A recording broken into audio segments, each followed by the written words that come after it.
Мене Фейсбук не може да ме фрли нити у депресија, нити да ме депримира. Напротив, може само да ме инспирира. Мојата сопруга направи представа за Фейсбук. Да.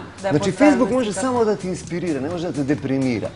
А за приземниот свет, за тие гости што си ги имала ти, кои се бават со рекла казала и што може една реченица или еден коментар да ги фрли у депресија, мислам, и тебе ти се чудам на паметот како можеш да прочиташ таков коментар, на што си кили ти.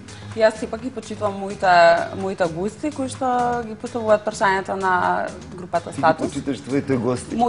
Сакам да кажам, моите гледачи кои што Немаш друг коментар?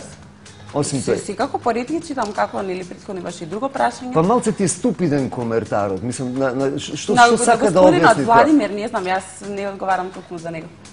Срам да ти ја водим, да го срамиш има Добро, во секој случај, ние искоментиравме... Што да ви кажем? Така, искоментиравме... Тоа е муабетот.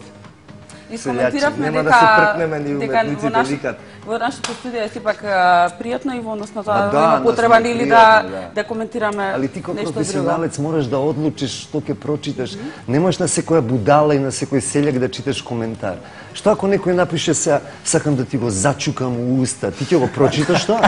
Добро, во секој случај нема да го прочитам, меѓутоа ова прашање воопшто не беше без никаква негативна конотација, јас мислам. Ма немој да ме јебеш, бре. Не беше со негативна конотација. Затоа и го објаснивме како што треба. Удиме со уште едно прашање.